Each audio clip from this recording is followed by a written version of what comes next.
Hello, my name is Keith Harvey, and today I'll be presenting my Engineering 305 final project in Python. My project is using NHL regular season rankings for the last 10 years, minus the 2012 to 2013 season, which I'll explain in a bit, to predict based on the amount of points, goals for, and goals against that a team accrued during a season to try and predict their ranking teams 1 through 31. So just for some background, the President's Trophy is awarded to the number one ranked team at the end of the regular season. Each team plays 82 games in a year, which is why I had to omit the 2012 and 2012 to 13 season because it was shortened by a player strike, and so they did not play an entire 82 game season, and that skewed the data quite a bit when I was looking at it.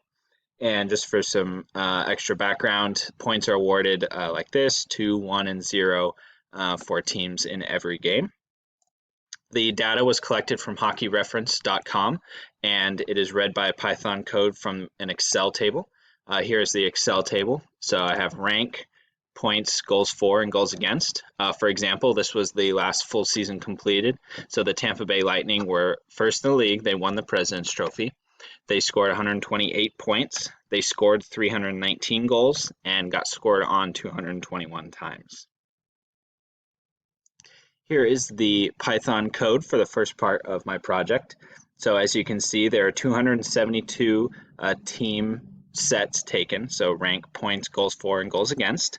The mean for the rank makes sense at 15.6. Most seasons had 30 teams, however, there were 31 in the last two taken. Average number of points scored is 91.7. And here an interesting data point is to 6 decimal places, the average goals for and goals against for all the teams are the same. I'm not sure exactly what that really means. Maybe it just means that the league has insane amounts of parity, but I thought that was very interesting that they are so close to the exact same number. The minimum number of points scored was by the Colorado Avalanche in 2016 to 17. That was only 48 points. And the Washington Capitals scored 128 points in the 2009 to 2010 season, which was the maximum for this span.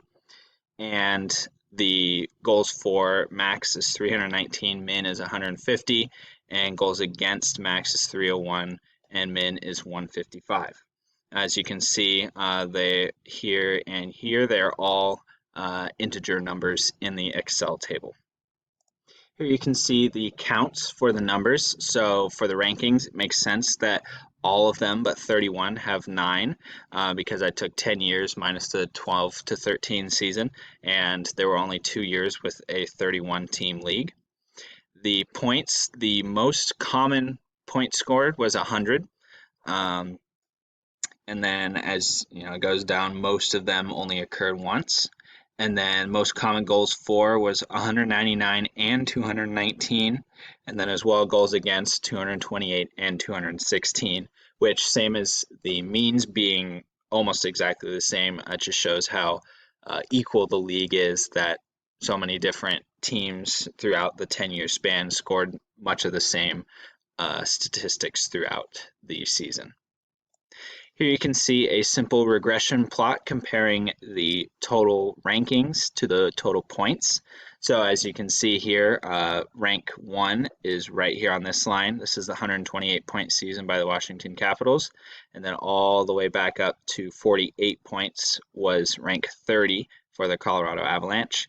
You can see here our rank 31, which only occurs twice. And as you can see, it does generally follow a linear pattern. Obviously, the teams at the very outlying ends don't quite follow the line, but in general, most of the teams do follow right along the regression plot. Here you can see a linear regression was performed with rank on the Y, and then the features being points, goals for, and goals against. You can see my code here. And then over on the right side is the results. It's got a 0.92 R-squared value, so that means that it does follow fairly close to a perfect fit. As you can see here, this would be the equation. So you'd multiply the points by this, goals for and goals against by that. This is the intercept. And then for the X here, I compared the 2008 to 2009 San Jose Sharks, who were the #1 ranked team in that year. They had 117 points, 251 goals for, and 199 goals against. And the predicted ranking would be 0.36, which is, it would round to 0, but really they would be rank 1. So that means it's just overestimating. It would be one of those outliers on the graph that was shown earlier. So it would rank them as #1 with this model.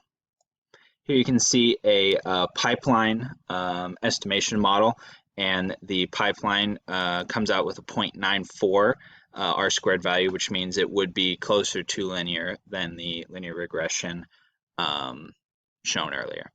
Here's a ridge model, and with the pipeline model shown earlier and this one and the linear regression model, the Y is still ranked, features still points, goals for, and goals against. And the ridge model, I took a 15% test size, and so the training size is 85%, test size is 15, and you can see here 41 test samples, 231 training, and it comes out with a 0.92 R-squared value, which is just about the same as the linear regression was, but not quite as good as the pipeline model. And here you can see a polynomial model comes out with a 0.94 R-squared value, which would be just about the same as the pipeline model.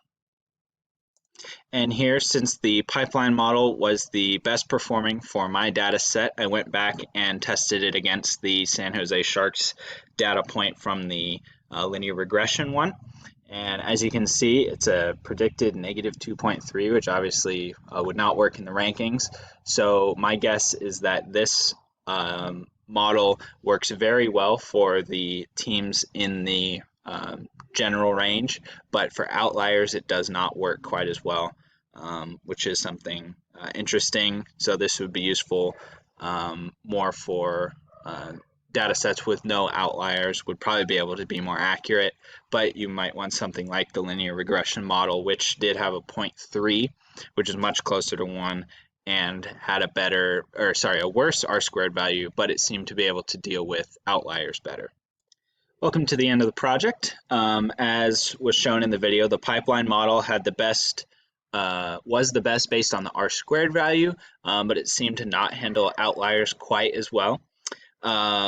This approach can be used for many sports leagues. I mean, every sports league nowadays has a way of tracking teams during the regular season and tracking general scoring statistics. I'm sure this could be used for football, baseball, soccer, anything really to predict regular season standings. But this will not work for playoffs because so many other factors come into it during the playoffs that just can't be predicted. So this would not be a viable method of accurately predicting the playoffs. And I want to thank you for watching, and I hope that this was informative and interesting.